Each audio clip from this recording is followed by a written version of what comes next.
नमस्कार दोस्तों, मैं अतन शर्मा एक बार फिर से स्वागत करता हूं आपका अपने इस YouTube चैनल पर जिसका नाम है एग्रीकल्चर गुरुदेव। दोस्तों, आज का हमारा टॉपिक है मैंगो। आज हम जानेंगे आम के बारे में और ऐसे क्वेश्चंस के बारे में जो आम से आपके सिलेबस में पूछे जाते हैं। दोस्तों, मैं आपको बता दूं कि जो हमारा आम है ये आपके प्रत्येक एग्रीकल्चर के कॉम्पिटिटिव एग्जाम में पूछा जाता है। आप किसी भी एग्रीकल्चर के एग्जाम की तैयारी कर रहे हैं, चाहे आपका पीएटी हो, चाहे आपका आईसीआर हो, उसके अलावा कोई भी पीजी के लिए एग्जाम हो या किसी भी स्टेट एग्रीकल्चर का एग्जाम हो, ठीक है, चाहे आप सीजी पीएटी हो, चाहे राजस्थान पीएटी हो, किसी भी एग्रीकल्चर के एग्जाम में ये जो टॉपिक है आपसे जरूर पूछा जाता है, क्योंकि ये बहुत ही इंपॉर्टेंट है आपके सिलेबस के लिए। जितना आपके सिलेबस में क्रॉप में से धान या गेहूं इंपॉर्टेंट है, उतना ही फलों में आम सबसे ज्यादा इंपॉर्टेंट है। तो चलिए दोस्तों, समय को बर्बाद ना करते हुए हम आज का लेक्चर स्टार्ट करते हैं। दोस्तों, आम के बारे में अगर हम बात करें तो सबसे पहले बात आती है वानस्पतिक नाम की। जी हाँ दोस्तों, वानस्पतिक नाम इसका है मैंजीफेरा इंडिका। आम का वानस्पतिक नाम क्या है? Mangifera indica. ठीक है दोस्तों, बात करें इसकी कुल की तो इसका कुल है एनाकार्डियेसी। उत्पत्ति स्थान की बात करते हैं तो भारत है या इंडो बर्मा का क्षेत्र, यानी कि भारत का जो क्षेत्र जो आज बर्मा में पहुंच गया है, तो उस समय पे भारत हुआ करता था, तो इसका उत्पत्ति स्थान भारत है। अगर गुणसूत्रों की बात करें तो इसमें गुणसूत्र होते हैं 40। साथ ही साथ बात करें सबसे इंपॉर्टेंट पॉइंट, आम को फलों का राजा कहा जाता है। जी हाँ दोस्तों, आम को फलों का राजा कहा जाता है। आम फलों का राजा है, इसके साथ साथ इसे बाथरूम फ्रूट्स भी कहा जाता है। ठीक है दोस्तों, आगे देखिएगा, भारत में सबसे बड़ा उत्पादक व निर्यातक देश है।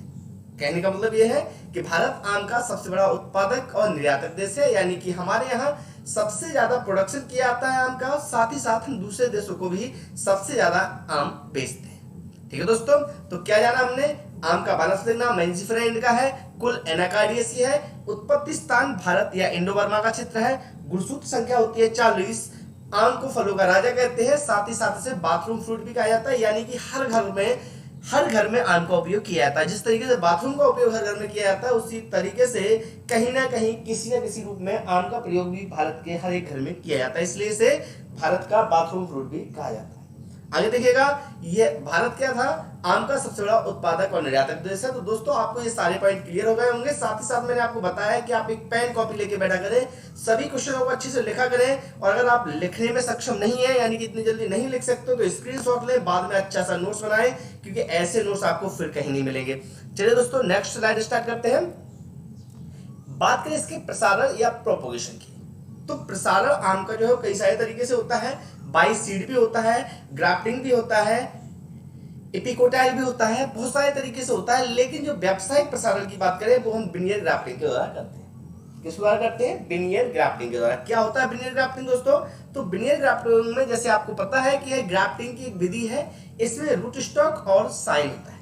मतलब इसमें दो चीजों का उपयोग होता है, एक रूट स्टॉक और दूसरा साइन। तो क्या होता है रूट स्टॉक दोस्तों? आप सभी अच्छे से जानते हो, ऐसा पौधा जिसका उपयोग हम जड़ों के रूप में कर रहे हैं उसे क्या कहते हैं? रूट स्टॉक कहते हैं। और ऐसा पौधा जिसका उपयोग हम तना या शाखा या साइन के रूप में कर रहे हैं उसे साइन स्टॉक या साइन कहा जाता है।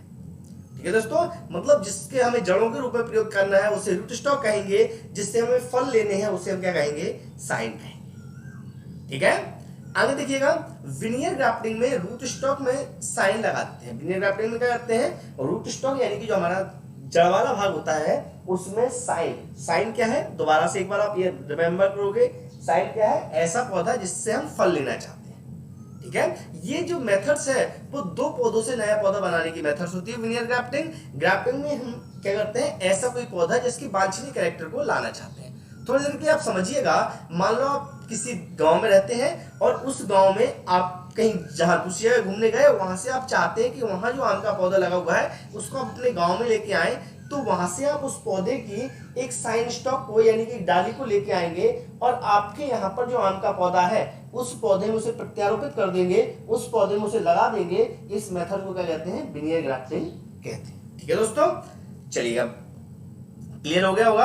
और हाँ दोस्तों, एक बात और बता दूं मैं आपको, ये जो क्वेश्चन जो आम का एक जो आपका फल है आपके सिलेबस में, वो एग्रीकल्चर के प्रत्येक एग्जाम में पूछा जाता है। तो अगर कहीं आपसे कोई डाउट होता है तो कमेंट बॉक्स में डाउट को लिखें, मैं उस डाउट को आपको क्लियर कर दूंगा। ठीक है, चलिए इपिकोटाइल ग्राफ्टिंग या स्टॉल ग्राफ्टिंग किसे कहते हैं?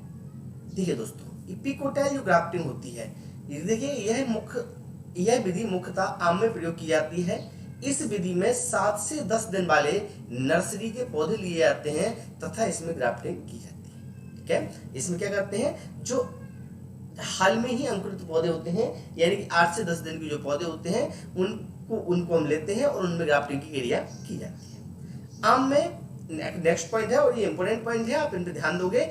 आम में कुरकन किस्म बहुभ्रूणीय तथा लवण प्रतिरोधी किस्म है। ठीक है, आम में कुरकन किस्म है, ये क्या है, बहुभ्रूणीय है, पॉलीएम्ब्रियो है और लवण प्रतिरोधी है, यानी कि लवण वाली भूमि में भी ये प्रोडक्शन दे सकती है। इसके साथ साथ अगला पॉइंट लिखा है, मधुबन और निकारी भी लवण प्रतिरोधी रूट स्टॉक है।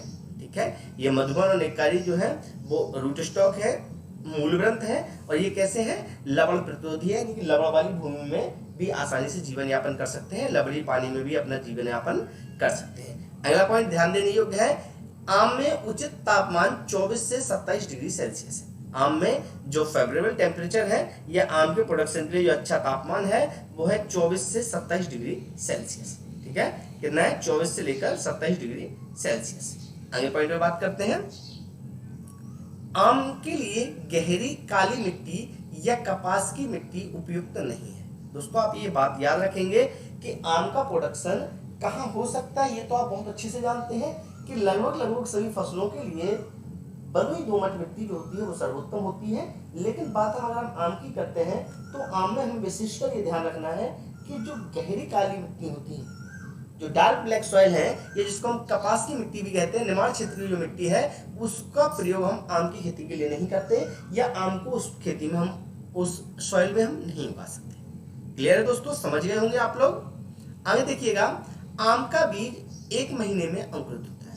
अगर आप आम का प्रोपगेशन सीड से कर रहे हो, उसके बीज को आप अंकुरित करना चाहते हैं, तो आम के बीज का अंकुरण जो है कितने महीने में होता है, 1 महीने में होता है।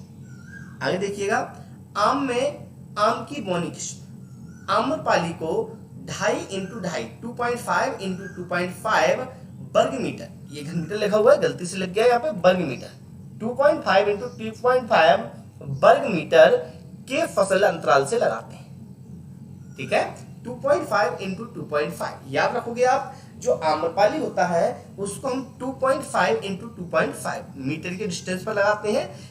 ये आम की वैरायटी में लगाई जाने वाली सबसे ज्यादा पास में लगाई जाने वाली वैरायटी है। ज्यादातर आम की किस्मों को जो होता है दूर लगाया जाता है, लेकिन आम में सबसे पास में लगाई जाने वाली वैरायटी जो है उसका नाम क्या है, आम्रपाली, और इसे कहाँ लगाया जाता है, 2.5 × 2.5 मीटर स्क्वायर जगह में लगाया जाता है। आगे देखिएगा, आम में 10 × 10 मीटर की स्पेसिंग रखते हैं। जो आम की देसी वैरायटी है या लोकल किस्में हैं उनकी स्पेसिंग 10 × 10 मीटर रखी जाती है, लेकिन बाकी संकर किस्मों में डिस्टेंस जो है वो रखते हैं हम 6 मीटर, यानी कि 6 × 6 मीटर। क्लियर दोस्तों। आगे देखिएगा, आम की सबसे अधिक मीठी किस्म चौसा है। जी हाँ दोस्तों, याद रखेंगे, आम की सबसे मीठी किस्म जो है उसका नाम क्या है, चौसा है, और सबसे ज्यादा निर्यात की जाने वाली किस्म अल्फांजो है। जी हाँ दोस्तों, अगर आप आम के उत्पादक हैं, आप आम को उत्पादन करते हैं, आम का पैदावार करते हैं, तो ध्यान रखना आम की सबसे ज्यादा विदेशों में बेची जाने वाली वैरायटी जो है वो अल्फांजो है। दोस्तों आप कहेंगे कि आम की सबसे मीठी किस्म सर आपने चौसा बताई है और आप कह रहे हैं कि सबसे ज्यादा बेची जाने वाली किस्म अल्फांजो है, तो यहाँ इसके साथ में एक क्वेश्चन और बनता है कि अल्फांजो आम की एक ऐसी किस्म है जिसकी कीपिंग पावर जो है वो ज्यादा होती है, यानी कि उसको आप ज्यादा समय तक सुरक्षित रख सकते हो, बिना खराब किए ज्यादा समय तक रख सकते हो, इसलिए इसका निर्यात सबसे ज्यादा किया जाता है। ठीक है दोस्तों, इसलिए इसका निर्यात सबसे ज्यादा किया जाता है। तो आम की सबसे ज्यादा निर्यात की जाने वाली जो वैरायटी है उसका नाम है अल्फांजो। क्लियर है दोस्तों, बिल्कुल आप अभी तक समझ गए होंगे, और अगर आपको कोई भी डाउट कहीं से कहीं तक कोई भी डाउट आता है तो कमेंट सेक्शन में लिखें, जहां से मैं आपको आगे आने वाली वीडियो में उसको डिस्क्राइब कर दूंगा। और दोस्तों साथ साथ आपके लिए एक खुशखबरी है कि आज से जो मैंगो पीएटी, सीएपीएटी, बीएचयू, आईसीआर, यानी कि आप किसी भी कॉम्पिटिटिव एग्जाम की तैयारी कर रहे हो, तो यहाँ से मैं बिल्कुल फ्री में लेक्चर बाय लेक्चर आपके लिए कोर्स डालूंगा। सबसे पहले हम लोगों ने हॉर्टिकल्चर को लिया है, यहाँ हम सभी फलों को कवर करेंगे, उसके बाद हम चलेंगे एग्रीकल्चर की ओर। क्लियर है दोस्तों। और इसके साथ साथ हमारी और बहुत सारी प्लेलिस्ट बनी हुई है जहां पर सॉइल साइंस की वीडियो, आपके इसके साथ साथ आपके फर्टिलाइजर की वीडियो या बहुत सारी वीडियो हमारे चैनल पे डले हुए हैं। तो अगर आप चाहते हैं उन वीडियो को देखना तो आप जाइएगा प्लेलिस्ट में और वहां पर जाकर आप उन सारे वीडियो को देख सकते हो। नेक्स्ट पॉइंट देखिएगा आप, आम की बिन मौसम किस्म निरंजन है। निरंजन आम की एक ऐसी किस्म है जिसे बिना मौसम की भी उगाया जा सकता है, यानी कि जब आम का सीजन नहीं होता, आम की ऋतु नहीं होती, उस समय पर भी ये क्या होती है, इसमें फल आते हैं। नेक्स्ट, आम की बीज रहित किस्म सिंधु है। आम की जो सिंधु वैरायटी है वो बीज रहित है, सीडलेस मैंगो की जो वैरायटी है उसका नाम है सिंधु। तो याद रखेंगे आप, आम की बेमौसम किस्म क्या है, निरंजन है, और आम की सीडलेस किस्म क्या है, सिंधु है। इसके साथ साथ तीसरा और इंपॉर्टेंट पॉइंट, आम की नियमित फल देने वाली किस्म जो है उसका नाम है नीलम।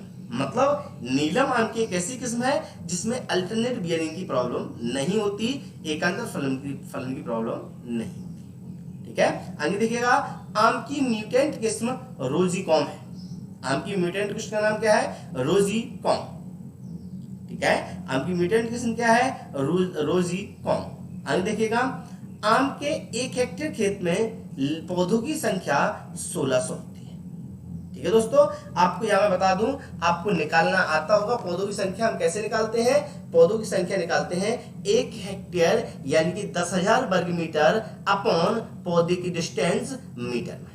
ठीक है दोस्तों, कैसे निकालेंगे, देखो जैसे अभी मैं आपको कहूंगी आम के पौधों की हमें संख्या निकालनी है, तो हम कैसे निकालेंगे, 10,000 वर्ग मीटर। क्योंकि 10,000 वर्ग मीटर क्यों लिखा, क्योंकि 10,000 वर्ग मीटर क्षेत्र होता है 1 हेक्टेयर में, upon plant to plant distance metre में। तो कितने पे लगाते हैं देसी को, 10 इंटू 10 मीटर पे, 10 मीटर इंटू 10 मीटर।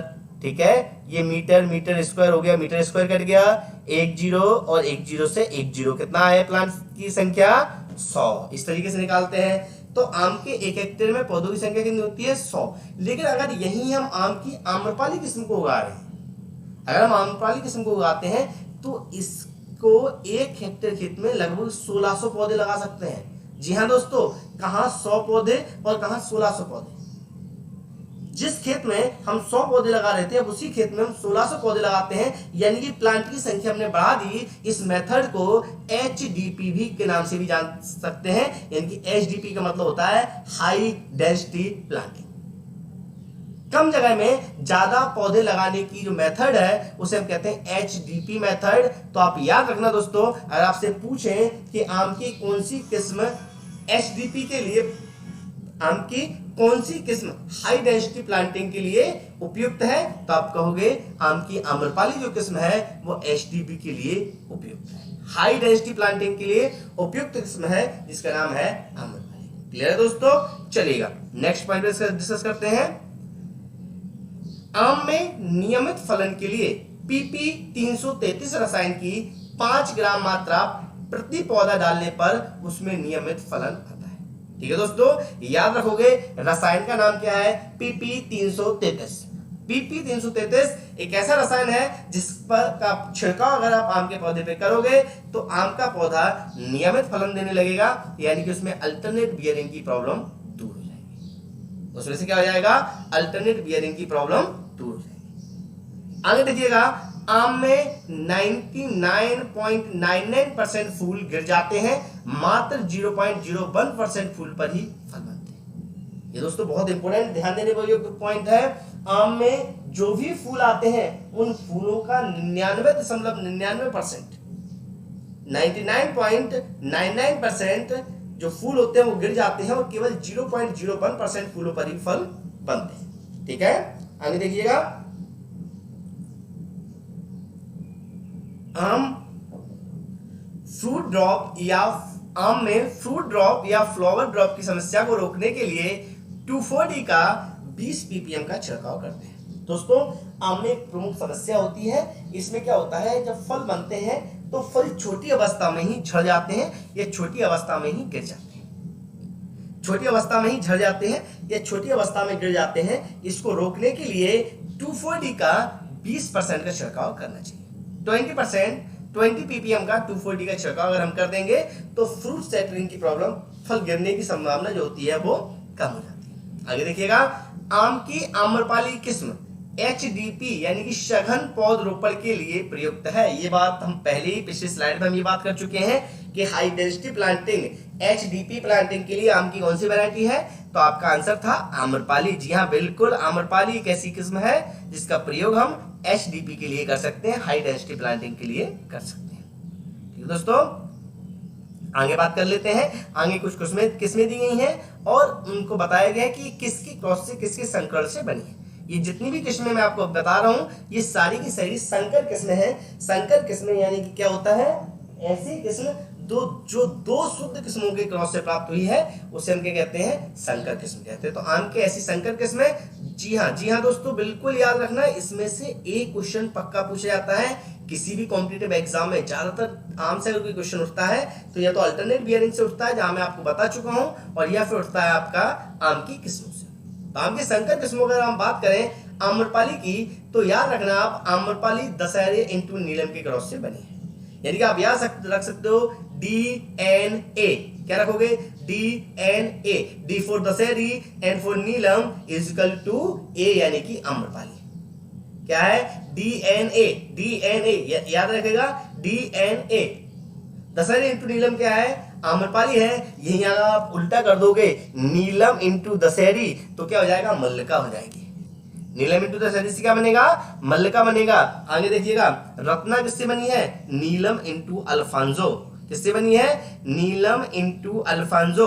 आगे देखिएगा, निरंजन किससे बनी है, निरंजन किससे बनी है, नीलम इंटू अल्फांजो। रत्ना भी नीलम इंटू अल्फांजो है और निरंजन भी किससे है, नीलम इंटू अल्फांजो। आगे देखिएगा, सिंधु किससे है, रत्ना इंटू अल्फांजो। किससे है, रत्ना इंटू अल्फांजो। आगे देखिएगा, मंजीरा किससे है, रोमानी इंटू नीलम से है। किससे है, रोमानी इंटू नीलम। आगे देखो, महमूद बहार किससे ली गई है, महमूद बहार है आपकी बंबई इंटू कालापहाड़ी से। आगे देखिएगा, आगे क्या लिखा हुआ है, मिलुद्दीन किससे बनी है, नीलम इंटू हिमायुद्दीन से। ठीक है, आगे देखो, आगे देखिएगा, आगे क्या लिखा हुआ है, IIHR द्वारा विकसित किस्में। किससे तो विकसित है, IIHR। तो IIHR से विकसित जो किस्में हैं उसका क्या, IIHR का मतलब क्या, Indian institute of horticulture research. क्या नाम है, Indian institute of horticulture research. ठीक है, और IIHR से बनी कौन सी है, अर्का,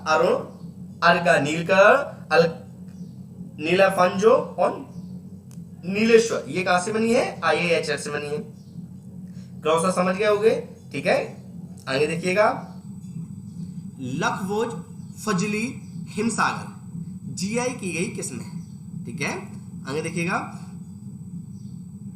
आम को भारत का राजदूत कहा जाता है। आम को भारत का क्या कहा जाता है, राजदूत कहा जाता है। आगे देखिएगा, जल्दी पकने वाली किस्मों की अगर बात करेंगे तो जल्दी पकने वाली किस्मों में है बंबई हरा, बंबई पीरा, हिमसागर, केसर, स्वर्ण रेखा, गुलाब खास, गोपाल भोग। ये भोपाल भोग लिखा हुआ है, गलत लिखा हुआ है, गोपाल भोग। ठीक है, जाफरान स्टोन। आगे देखिएगा, मध्य सागर में पकने वाली यानी कि मध्य प्रदेश का जो रीजन है या उत्तर प्रदेश और मध्य प्रदेश का लगा हुआ रीजन है उसके लिए किस्में है, दशहरी है, लंगड़ा है, ठीक है, जड़ोलू है, कृष्णभोग, अल्फांजो, लखनऊ सफेदा, रसपुनिया, मिठुआ, सुंदर साय और मल्लिका। आगे बात करें बहुविणी किस्मों की तो बप्पाकाई, चंद्रकरण, गोवा, कुरकन, नीलेश्वर डॉर्फ, बेलारी, मालगोआ, ओल्लूर। ये किसकी किस्में हैं, ये बहुविणी किस्में हैं, पॉलीएम्ब्रियो किस्में हैं। आगे देखिएगा, चूसकर खाई जाने वाली जो किस्मों की बात करें तो लखनऊ सफेदा, मिठुआ सुंदर शाह, रसपुनिया, मिठुआ, गाजीपुर, बिगरौन और एंडारसम। ठीक है, आगे देखो, एंडारसम और चिल्लारसम। विदेशी जातियों में कंबोडिपाना, पाहुपन, कारावा, पिंको। क्षेत्र के अनुसार बात करें तो उत्तर भारत की है, मुंबई हरा है, लंगड़ा, दसरी, समर और चौसा। दक्षिण भारत की बैगनपल्ली, नीलम, बैगलॉस, रोमानी, स्वर्णरेखा, बादामी, मालगोवा, अल्फांसो। याद रखेंगे दक्षिण भारत की किस्में कई बार पूछी गई हैं, तो याद रखोगे बैगनपल्ली, नीलम, बैगलॉस, रोमानी, स्वर्णरेखा, बादामी, मालगोवा, अल्फांसो। ये किसकी हैं? दक्षिण भारत की हैं। पूर्व भारत की फजली है, कृष्णभोग है, हिमसागर है, गुलाब खास है, जर्दालू है। पश्चिम भारत की अल्फांसो, पौरी और केशव। ठीक है दोस्तों। मध्य भारत की या मध्य प्रदेश की किस्मों की बात करें तो सुंदरजा है, रीवा से विकसित की गई है। सिरवा, शीर्षा दतिया से है, सिरवा लिखा हुआ है, शीर्षा दतिया से। करेला, गाजरिया, बैतूल से। ठीक है। आगे देखिए दशहरी जाति का उत्पत्ति स्थान लखनऊ, मलियाबाद है। इसमें अमन निराली और अमल खास या अमन कामयाब के नाम से भी जानते हैं। याद रखेंगे दशहरी का जो नाम है वो मलियाबाद, अमन, अमन निराली, अमन खास, अमन कामयाब। ठीक है। आगे देखिए लंगड़ा का उत्पत्ति स्थान बनारस है। इसे बनारसी लंगड़ा, माह आफजा या हरदिल अजीज के नाम से भी जानते हैं। बैगनपल्ली आंध्र प्रदेश की तोतापुरी, दक्षिण भारत की चौसा, उत्तर प्रदेश की फजली, पूर्व भारत की अल्फांसो, दक्षिण भारत की व्यापारी किस्में। ठीक है दोस्तों, वही कह रहे हैं बैगनपल्ली आंध्र प्रदेश की, तोतापुरी दक्षिण भारत की, चौसा उत्तर प्रदेश की, फजली पूर्वी भारत की और अल्फांसो दक्षिण भारत की व्यापारिक किस्में। ठीक है, कमर्शियल वैरायटी है ये। आगे बात करेंगे आम में फल दक्षिण भारत में दिसंबर जनवरी में तथा उत्तर भारत में फरवरी मार्च में आते हैं। आम का फल 90 से 100 दिन में तैयार हो जाता है। आम की तुड़ाई का उपयुक्त समय जानने के लिए फल को पानी में ये फल को पानी में डालने से यदि फल डूब जाता है तो उसे तुड़ाई को समझें। आम की बीमारियों की बात करें तो पाउडरी मिल्ड्यू है, एंथ्रेक्स नोज है, इसका रस्ट है। ठीक है दोस्तों। देह विकार यानी कि फिजियोलॉजिकल डिसऑर्डर की अगर हम बात करें तो फिजियोलॉजिकल डिसऑर्डर में ब्लैक टिप आता है, माउर ऑफ मेसन आता है, स्पंजी टिश्यू आता है, एकांतर फलन आता है, झुमका है, जेलीफिन है और सोल्टरेशम है। आगे देखो आम में रस्ट बीमारी शैवाल या एल्गी के कारण होती है।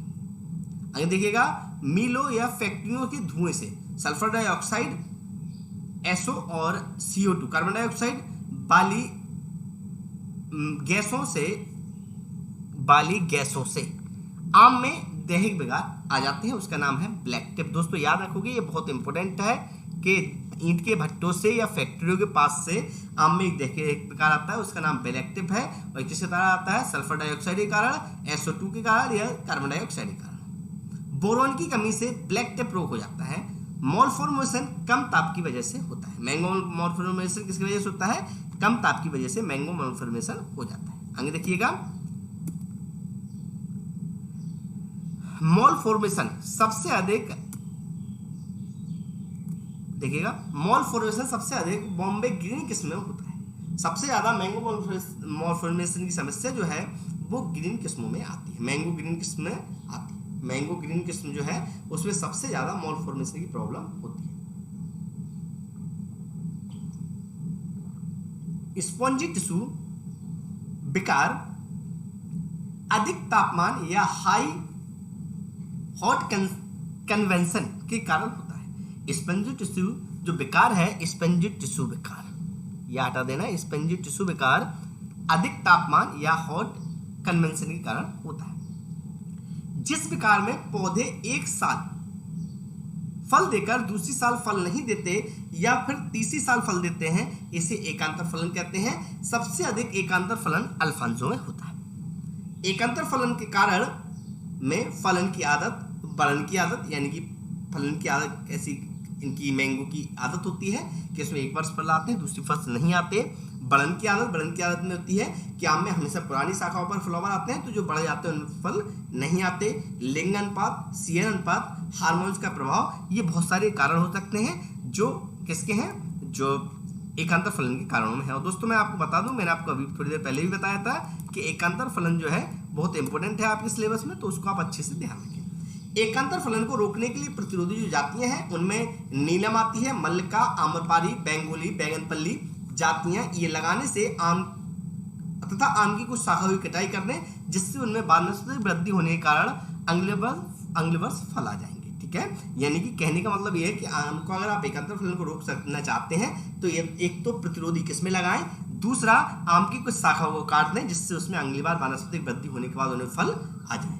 ठीक ठीक है, यानी कि जब फ्लावरिंग स्टेज है उस समय पर ही उसकी कुछ शाखा को काट देना चाहिए जिससे अगली वर्ष उसमें फल आ जाए। झुमका रोग यह विकार कम तापमान, सही से वातावरण न होना तथा सही से उर्वरक न देने के कारण होता है। जेलीफिश विकार पोटेशियम की अधिक सांद्रता तथा क्लोराइड की अधिक सांद्रता से होता है। आगे देखिएगा, सॉफ्टनेस विकार मृदा में कैल्शियम तथा नाइट्रोजन की कमी के कारण होता है। ठीक है, सॉफ्टनेस विकार जो है मृदा में कैल्शियम तथा नाइट्रोजन की कमी के कारण होता है। क्लियर दोस्तों, आपको समझ में आ रहा होगा उम्मीद करते हैं। आगे देखिएगा, आम में परागण। आम में परागण पर परागण होता है।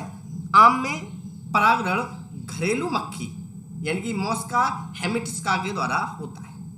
आम में परागण किसके द्वारा होता है? घरेलू मक्खी के द्वारा होता है। ये आप दोस्तों याद रखेंगे, आम में जो परागण होता है, पॉलिनेशन जो होता है वो किसके कारण होता है? घरेलू मक्खी का होता है। बहुत इंपॉर्टेंट पॉइंट है। आगे देखिएगा, आम के पुष्पक्रम को पेविकल कहा जाता है तथा इसमें नर तथा हर्माफ्रोडिट फ्लावर आते हैं। आम का जो पुष्पक्रम होता है उसमें मादा फ्लावर नहीं आते, नर फ्लावर आते हैं और हर्माफ्रोडिबल मतलब होता है उभयलिंगी यानी नर और मादा दोनों। ठीक है, आगे देखिएगा, जब हर्माफ्रोडिबल यानी कि उभयलिंगी पुष्प अधिक आते हैं तो फलन अधिक लेकिन एकांतर क्रम में होता है। ठीक है, जब उभयलिंगी पुष्प कम आते हैं तो फलन कम लेकिन नियमित होता है। जैसे लंगड़ा में 70%, चौसा में 43% तथा दशहरी में 30% और बंबई हरा में 15% उभयलिंगी पुष्प आते हैं। मतलब जिसमें जितने कम उभयलिंगी पुष्प आएंगे उसमें उतना अच्छा ज्यादा पॉलिनेशन होगा, उसमें उतने अच्छे अगले साल फल आएंगे। नाइट्रोजन की अधिकता होने की दशा में वानस्पतिक वृद्धि अधिक तथा पुष्पन कम होता है। अगर नाइट्रोजन की अधिकता है तो वानस्पतिक वृद्धि कम होगी, वानस्पतिक वृद्धि अधिक होगी लेकिन पुष्पन कम होगा। ठीक है दोस्तों, तो धन्यवाद दोस्तों, ये थे हमारे आज के क्वेश्चंस। आज हमने पूरा मैंगो कंप्लीट किया है। इसके साथ साथ कल हम नेक्स्ट क्रॉप स्टार्ट करेंगे, कोई नेक्स्ट फल पढ़ाएंगे। और अगर दोस्तों आपको वीडियो अच्छा लग रहा है तो इसको दोस्तों में शेयर कर दें और कल के वीडियो का इंतजार करें। तब तक के लिए टेक केयर, बाय बाय, मिलते हैं नए वीडियो।